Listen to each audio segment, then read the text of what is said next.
the functions of the Fed are not bad. It's just that the profits now are siphoned off for the benefit of the owners. And it's important to go back to your book, because a lot of people don't know this, but in your book you say Congress required auditing the Fed by the General Accounting Office in 1976, but exempted all monetary activities from such audits. Audits are restricted to real estate and office supplies, etc. So at least taxpayers know how many paper clips they use.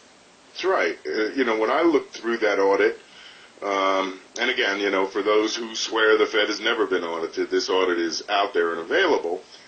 This is where I found that they had 47 Learjets, Mel.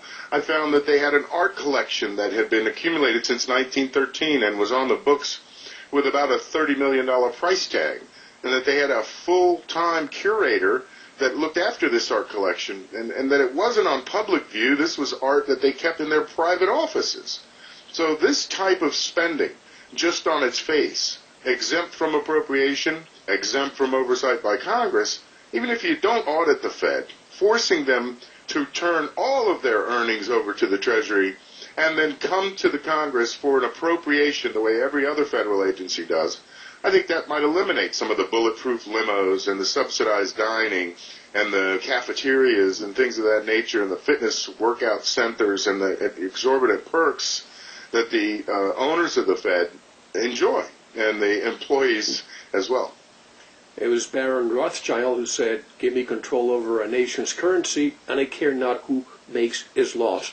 If that's the case, then is it safe to say that the one entity that really rules the United States, and perhaps even whenever there's a central bank in any other country, would it be safe to say that it is the Federal Reserve System who rules the United States? Oh, no question about it. Yeah, the Federal Reserve banks and its owners own and control the bulk of the wealth of the United States. This is one thing that the Wall Street people, Occupy Wall Street rather, have correct, and that is that 1% slice or segment, and it's all been handed. It hasn't been earned. The idea that if I said to you, Mel, I want you to go out tomorrow and buy every radio, TV station you can get your hands on, and I'm going to create money and loan it to you so that you can accomplish this, how difficult would that be for you? Not at all, right? And so this is the way that the Federal Reserve has used its power to put its friends and those in its circle into control of all major industry in this country. In fact, there's a Senate report on the subject called Interlocking Directorships Among the Major U.S. Corporations, and it'll clearly outline how in the period from 1913 to about 1935, the Federal Reserve ultimately consolidated its ownership, and I speak of the owners of the Fed, obviously not the bank itself, but those entities that own it have permeated themselves into every single institution of any substance in the United States. So, yes, it is fair to say that the Federal Reserve rules this country. And President Garfield, you remember that one who was assassinated by a lone nut? Yep. He said, whosoever controls the volume of money is the absolute master over industry and commerce. And one thing I really always find coincidental is that the Income Tax Act and the Federal Reserve Act were passed in the same year. Was that a coincidence? No, it was not. In fact, if you read the writings of John Maynard Keynes, who was a favorite of those supply-side economists, yep, you'll see how he points out that absent this regulation, this is really what an income tax is. It's acting as a spillway for all the excess money that comes into circulation. So imagine a pipe, and at one end of the pipe, the Federal Reserve is pouring in money. At the other end of the pipe, the money is coming out and going into the businesses and coffers and hands of workers in the United States. If the Fed just kept increasing the money supply at that other end of the pipe, then the supply of money would grow so large that it would obviously cause inflation. So in order to regulate the inflation that the increase in money would cause, then they needed an income tax in order to siphon away your purchasing power. Now, in fact, Beardsley Rummel, the chairman of the Federal Reserve, president of the New York Fed in 1946, wrote a great piece, it's available widely on the internet, entitled Taxation for Revenue is Obsolete.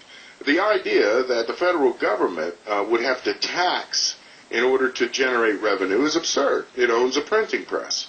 So it could theoretically simply print all of the money that it needed in order to finance its operations. And that's effectively what they do now, with the majority of our income tax going not to pay principal or not to pay interest, or rather public works projects, but rather just to pay interest on the national debt.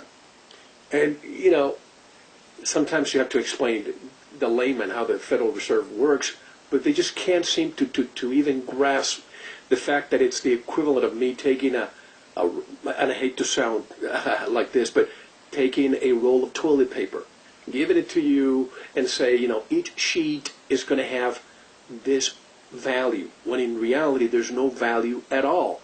And they make their money in interest. And what else do they make their money on? Well, the interest is the key to it all. If you think about it, let's say Congress spends $1,000 that it doesn't have. They could raise taxes and collect more taxes from us, or they most likely issue a bond. I owe you $1,000, paying this much interest every year. Now they hand that bond over to the Federal Reserve, and the Federal Reserve simply creates the money, the note, right, and gives it to the Congress. So now Congress has money to spend, and the Federal Reserve has a bond that yields interest. But that is only one way that they make money. The second and most important way that they make money is in financial operations, what they call open market operations. FOMC, the Federal Open Market Committee, is that branch of the Federal Reserve Bank of New York that's charged with conducting monetary policy. Now, most people know or believe that the Federal Reserve controls interest rates, and therefore that's how they control the flow of money, by either raising interest rates if they want money to slow down, or lowering interest rates if they want money to speed up. But the real power of the Fed lies in its ability to buy from the open market bonds, bills, and notes issued by other entities with money that it generally creates. So now the owners of the Fed set themselves up as primary market makers. Goldman Sachs, JP Morgan, Citigroup, and a host of others. There's 22 primary dealers, and they're the only ones that are allowed to buy debt from the United States Treasury. Once they buy that debt instrument, that bond, that bill, or that note, then they simply walk it over to the Federal Reserve Bank of New York, who buys it from them at, of course, a substantially higher price. This allows, effectively, the owners of the Fed to siphon off a greater portion of the productive capacity of this nation and pay themselves enormous amounts of money for providing what amounts to little more than a dubious service. And, of course, even the fact of making waves of saying that we'll audit or try to abolish the Fed, all they need to do is choke the economy, or if, let's say, they don't like the incumbent president, they can do what they can to choke him even more so that he's not reelected. And if they like him, they do the opposite. Is that true? Yes, indeed. That's like the burglars, right? They're waiting for the police to arrive. They may pummel you to death and ransack your house. The fact is that the power of the Fed is well known indeed. And if you look at monetary history, you'll find that the Federal Reserve's forerunner was two institutions. The first Bank of the United States, which was ended with the War of 1812, and the second Bank of the United States, which was killed by Andrew Jackson. That's right. Now, Andrew Jackson, in his campaign, said that, these guys control the economy. They absolutely are masters over this nation, and they're a den of vipers, and I want to rout them out. And the president of this Second Bank of the United States at the time was a gentleman named Nicholas Biddle. And Mr. Biddle told Jackson that, look, if you do this, well, I'm going to absolutely choke down on everything that is the economy, and I'll make situations so bad that you'll beg me to come back and run the banking system.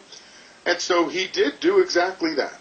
He called all of his banking branches and all of his banking folks, and he sent out circulars that said, recall all of your loans, don't make any new loans, don't favor businesses that support Jackson. And in doing this, Mel, he overplayed his hand. He revealed to the American people that, look, these guys are, in fact, as powerful as Jackson says they are. Whereas before they were running things from behind the scenes, once Jackson forced them out into the daylight, why, then their power was revealed to the people who quickly swatted them down.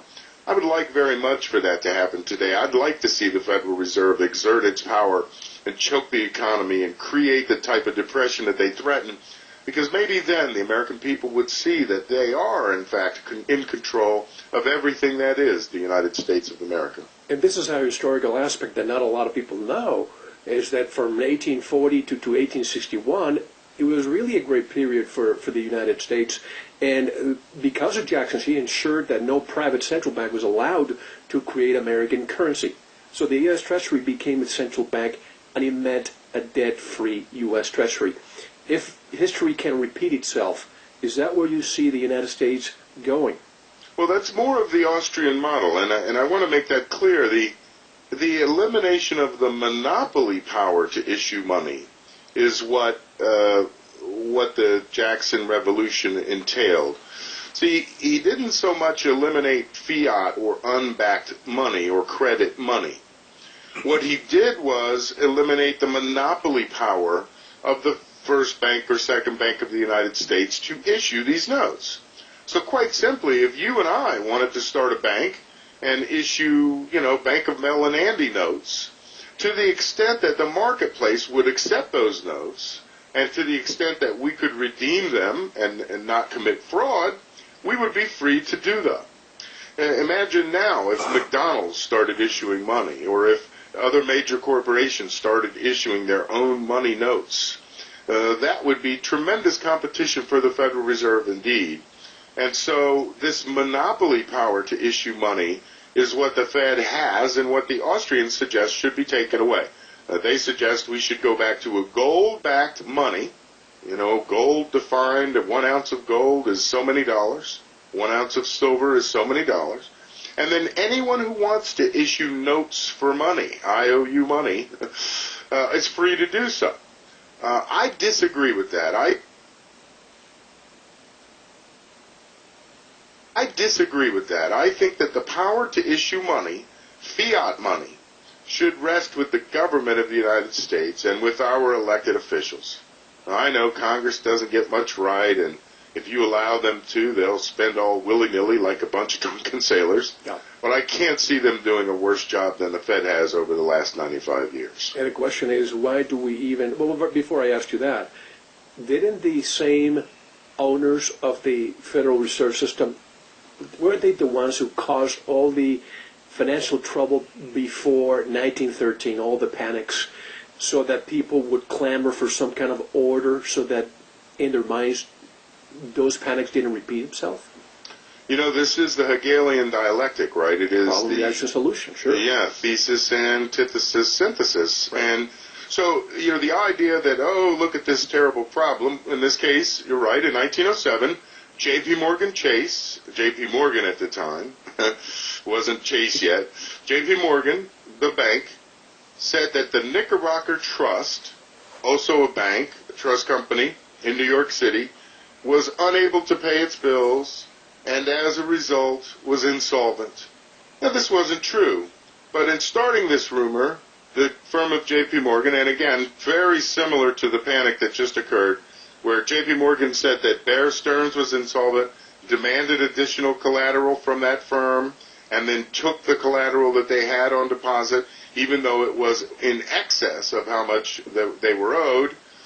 They did the very same thing in 1907 to Knickerbocker Trust. They demanded excess collateral, seized the collateral that they had, so therefore they couldn't pay their depositors, and they started a bank panic.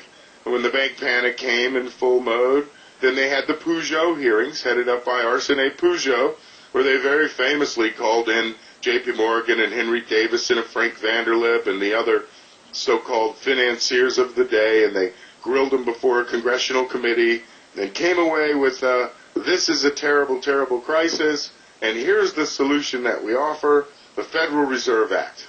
And the Federal Reserve Act will take away these people's power to do all of this, and will concentrate that power in this Federal Reserve Bank, which everyone assumed was federal. After all, it's named federal, right? It was no mistake. It was not an accident that they gave it that name. They did it on purpose, and it was in response to a problem that they themselves created. So yes, that is the Hegelian dialectic in action, and the Federal Reserve has certainly been using this technique long before Professor Hegel ever put it into words. And the question is, why do we even need an entity that lends money to the United States at interest when our own treasury could print the money interest-free to the United States? Wasn't that what Kennedy tried to do? And do you think that maybe he was murdered because of this? Well, I do know that President Kennedy, President Garfield, President McKinley, and President Lincoln all had the idea of issuing United States notes. Think of a Federal Reserve note versus a United States note. President Lincoln called them greenbacks. Yeah. And he prosecuted the war rather successfully and said rather publicly that once this is over, I'm getting rid of the National Bank Act, and we're going to fund this entire monetary system with greenbacks. Well, with his assassination, those greenbacks quickly left circulation. Now we fast forward to the next president who tried it, right? Mr. Garfield did exactly the same thing with United States notes. A lone nut, just like Mr. Lincoln, assassinated Mr. Garfield. Then came William McKinley. Again, United States notes as a single method of funding our unfunded debt. Lone nut assassinated him. June of 1963, President Kennedy switches the backing of the dollar from gold to silver and authorizes the issuance of United States notes and silver certificates for all silver held in the vaults and not then committed. Again, lone nut assassinates him. What's an interesting point there is that by November and his assassination, these notes were already starting to be withdrawn, and by the spring of the following year, there was not a U.S. note in circulation anywhere to be found. Now, when I wrote that book, Secret World of Money, in 1996, I gathered up as many of these United States notes as I could and included one with every book that I sold. And today, those U.S. notes that were included in the original copy of the Secret World of Money in 1996 are actually worth more than the book was. Is that right? So, yeah, they are coming around in terms of people understanding what they are. If you've ever seen them, they look just like your regular money. They're printed $2, they're even $100 denominations, but they say on the top, United States note, and they have a red seal instead of a green seal. And nowhere on the note is the Federal Reserve mentioned. But other than that, the design is the same, the artwork is the same, and they are effectively the same. And you're right, they could be issued by the Treasury, not so much debt-free, because remember, they do represent the debt of the United States, but certainly interest-free, in that they would not require circulating, that interest be paid on the circulating medium. You know, every piece of paper money in circulation right now is offset by an equivalent amount of bonds. One of the mythologies in this patriot community is that the Federal Reserve simply prints money, creates it out of thin air, and then throws it into circulation. But that's not exactly true. The only way it enters circulation is through the Open Market Committee. So the Federal Open Market Committee creates a pile of $100 bills and then uses them to buy United States bonds and notes. Those bonds and notes then go into the vault, where they bear interest, and then the notes go out and circulate as people's money. So for every Federal Reserve note that you have, in the vault is a bond that bears interest on that note. So it's as if our circulating money has an interest payment attached to it. If we took all of the bonds that are on the Federal Reserve's pile right now, and that's something like $2 trillion, and we eliminated that pile and issued United States notes in their stead, we would save the interest on $2 trillion every single year. And that money could go towards paying down the principal or reducing the budget deficit or whatever else we decide to do. But as the system is currently structured, without U.S. notes, with Federal Reserve notes in the mix, then about 100% of everything that we pay in income tax is used simply to pay interest on these notes, and that's really what enriches the Federal Reserve. I wonder if what I'm about to ask you is an urban legend or if it's factual. So I'm glad to have you here. Is it true that the Fed was granted, with the Federal Reserve Act, a 99-year franchise No. to print the money, and that they were going to be paid 1% of our gold every year until 2012 when this expires. Is that true? No, it isn't. In fact, if you read the Federal Reserve Act, they were granted, far worse, a perpetual charter. Oh, And in fact, all of the gold was turned over to the Fed to back our newly issued Federal Reserve notes in 1934. So you have two executive orders, actually one executive order that you need to read to confirm that for yourself. And I'll send anyone who wants that a copy. It's the Federal Reserve signed by, the executive order signed by Franklin Roosevelt that required the turning over of all gold to the Federal Reserve, not to the Treasury of the United States. confiscation to the Fed. Explain that. Well, the executive order said that any American who was currently holding gold bullion in 1934 Yeah. had to turn that gold bullion, bars, coins, over to the Federal Reserve. And the Federal Reserve would then give them Federal Reserve notes, newly issued Federal Reserve notes for that gold. And then that gold would then be put in a pile in Fort Knox, and then all the notes would circulate against this pile of gold. Unfortunately, the majority of that gold was moved from the Fort Knox facility to the basement of the Federal Reserve Bank of New York, where it sits today. So it wasn't a 99-year charter. It was much worse, a perpetual charter, meaning 999 years plus, forever, an eternity, until Congress revokes the charter. The charter is in full force. Each of the banks, the 12 banks, were granted their own charter, and all of the gold possessed by the United States is pledged against the note issue. So they got it all at once, folks. They didn't get it 1% a year. They have all of the gold. It technically belongs to them. Incidentally, Ron Paul called for an audit of the nation's gold reserves, I think more to reveal this fact, that although it may be sitting in Fort Knox or in the U.S. Depository at West Point, the fact is that it is backing our Federal Reserve note issue. And with nearly $15 trillion in circulation and only 260 million ounces of gold on the books, that's not even a 100-to-1 cover. In fact, if you took all the Federal Reserve notes that currently exist and put them in a pile and divided it against all of the gold owned by the United States or in the Federal Reserve's vaults, you'd get a price of gold in excess of $57,000 an ounce. That's why I think gold is dramatically underpriced at today's levels. Who owns the gold in Fort Knox? Is it the United States? No, it's pledged against the Federal Reserve notes. It's a collateral. So, collateral. Yes, Huh. exactly. Yes. So why don't they tell us how much gold they have? Is it because of the involvement of the Federal Reserve? No, they do. In fact, this is one of the best documented conspiracies ever. Okay. They do have a balance sheet published that tells us how many ounces of gold are being held. It's currently around 261 million ounces.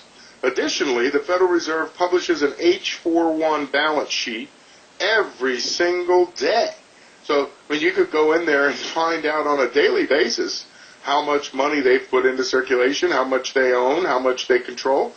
And furthermore, this audit of the Fed that Senator Bernie Sanders managed to get through in an amendment caused the Fed to have to release all of the monetary data of the transactions it undertook during this monetary crisis. So a glimpse into the Fed, unlike any ever before provided in history, shows us some $15 or $16 trillion worth of monetary transactions involving the Central Bank of Libya and other so-called enemies of the United States. But yet we, the people, reacted with a ho-hum and a yawn, much like the defense attorney that drowns the plaintiff's lawyer in a mountain of paperwork and says, here, you sort through and find the real meat. This is what the Fed has done to us, and any meaningful audit of the Fed is going to result in such a dump of data that I don't think the American public will have the stomach for sitting and sifting through it, that's for sure. And even if they do audit the Fed and they come out with a few anomalies, they'll say, okay, we'll correct and they'll move on forever. Next. That's right. That's right. That's exactly right. But Social Security, I remember when I was growing up, my parents would request my Social Security number when I was, 15 or 16, when I was ready to have my first job. Now, even hours after your baby is born, the nurses have the paperwork right there, and they literally do not let you leave the hospital unless you fill the information out. Is there a correlation here between this and making you and I and our children collateral the moment they're born? Well, this is true. There is, and that's a bit of an urban legend, but there is a degree of truth, like all the urban legends, right? And here's the degree of truth in that, Mel. The International Monetary Fund sets standards.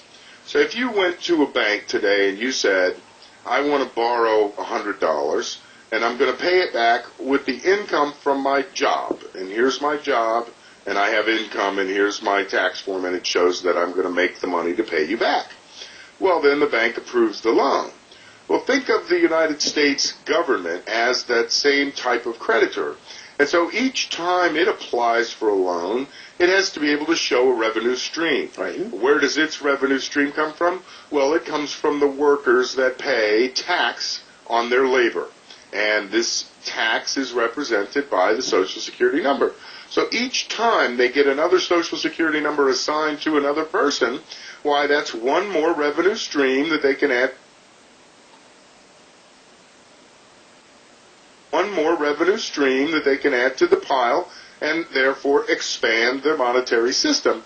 So the IMF sets very specific standards, and to the extent that the federal government can provide this collateral, in this case a Social Security number attached to a working individual with a working lifetime and some apparent degree of revenue that will result in tax income for the government, then okay, now then you can borrow more. You can create more. So yes, it's true, but no, it's not true. It's one of those in-the-middle type of things. There is a certain degree of truth to it, but it is not true that they hold your birth certificate in some account somewhere and they are using your physical body as collateral. What's the difference between the IMF and the World Bank?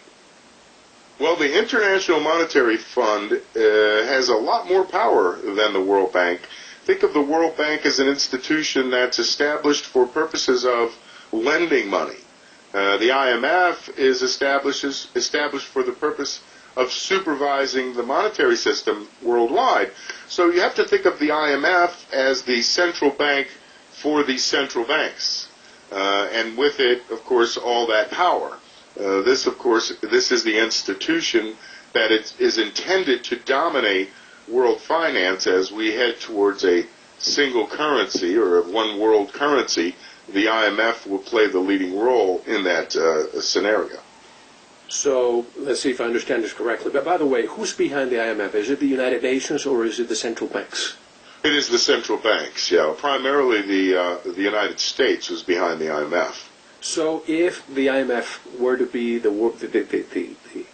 centralized bank for the entire planet, don't they need every single country to be united, one currency? Isn't this what's happening with the United States? And I have to say, today I was surprised because the Dow went up to 12,000. We have 400 points. So these ups and downs, and I remember a year or two ago, if the stock market went down 50 points, the alarm bells would ring. But lately, it goes down 300 points and nobody says anything.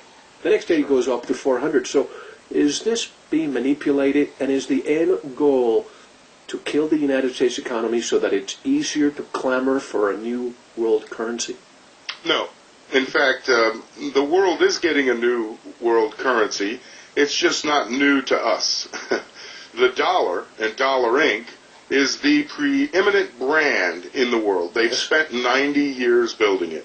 So to suggest that now they're going to demolish the dollar and somehow bring a new currency to bear that people are going to trust is absolutely flying in the face of monetary history.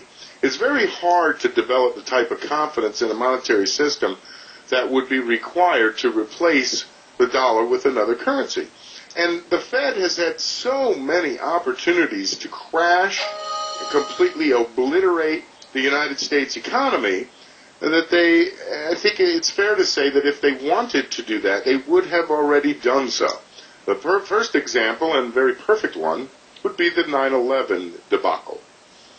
So here, I had written a newsletter in 1997 entitled The River of Money.